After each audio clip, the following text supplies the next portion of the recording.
कौमी सियासत एक नए मोड़ पर, आइंदा क्या होने वाला है? मौजूदा सियासी जमातों से अवाम क्या मायूस हो चुके हैं? मुल्क में क्या किसी नई सियासी जमात की गुंजाइश है? आने वाले दिनों में एक और नई सियासी जमात के क़याम की बाज़गश्त, जायज़ा लेते हैं इस रिपोर्ट में। सियासी हलकों में इन दिनों ये दिलचस्प बहस जारी है कि क्या मुल्क में अनकरीब किसी नई सियासी जमात का क़याम अमल में आने वाला है। ज़ेरे बहस मौजू के हवाले से इस पहलू पर भी क़यासराइयाँ जारी हैं कि नई जमात में कौन कौन शामिल हो सकता है और क्या कौमी सियासत में ये मुजव्वज़ा नई जमात असर अंगेज़ साबित भी हो सकेगी या नहीं। कहीं इसका अंजाम भी हालिया दिनों में बनने वाली जमातों जैसा तो नहीं होगा जैसा जहांगीर तरीन और परवेज़ खटक की जमातों का हुआ है।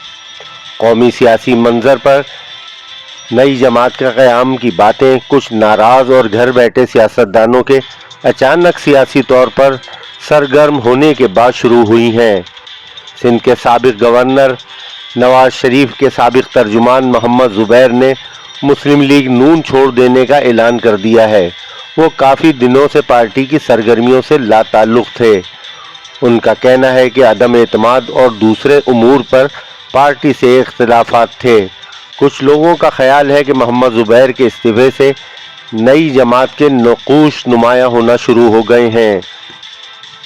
सिंध के एक और साबिक़ गवर्नर डॉक्टर इशरतुल इबाद भी इन दिनों अचानक बहुत ज़्यादा मुतहर्रिक नज़र आ रहे हैं। वो इस वक्त वतन वापसी के लिए भी बहुत ज़्यादा बेताब हैं। वो ये कहते सुने गए हैं कि उर्दू बोलने वालों की नुमाइंदगी गैर नुमाइंदा लोग नहीं कर सकते, यानी अब वो उर्दू बोलने वालों को किसी नए सियासी प्लेटफार्म का पता बताने की कोशिश कर रहे हैं। जनरल मुशर्रफ के ज़माने में इशरतुल इबाद उनकी आँख का तारा हुआ करते थे।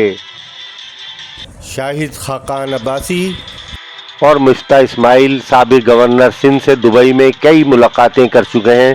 दोनों की जानिब से नई पार्टी बनाने का ऐलान भी सामने आ चुका है।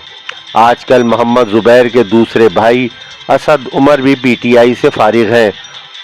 मुमकिन है वो भी भाई से मिल जाएं और दोनों भाई किसी नए सियासी प्लेटफार्म पर इकट्ठे नज़र आएं। मुफ्ता इस्माइल, डॉक्टर इशरतुल इबाद, मोहम्मद ज़ुबैर और असद उमर जैसे सियासतदान अगर किसी नए सियासी प्लेटफार्म पर जमा हुए तो उनकी जमात या सियासी प्लेटफार्म से शहरी सिंध की सियासत के लिए ही नहीं बल्कि देही सिंध की उन सियासी शख्सियात के लिए भी एक मुतबादिल सियासी पनाहगाह साबित हो सकता है जो इस वक्त अपनी जमातों से नाराज़ या नाखुश हैं। पीपल्स पार्टी और मुस्लिम लीग नवाज के दरमियान एक दूसरे की सियासी डोमेन में अदम मुदाखलत का बरसा बरस से गैर एलानिया मुआहदा चल रहा है। उसकी मौजूदगी में देही सिंध के बहुत से सियासी ख़ानदान और उनसे वाबस्ता शख्सियात गोशा नशीनी इख्तियार करने पर मजबूर हैं। अगर कोई नई सियासी जमात का क़याम अमल में आ जाता है तो ऐसे सियासतदानों को भी एक मुतबादिल सियासी प्लेटफार्म ज़रूर मिल सकता है।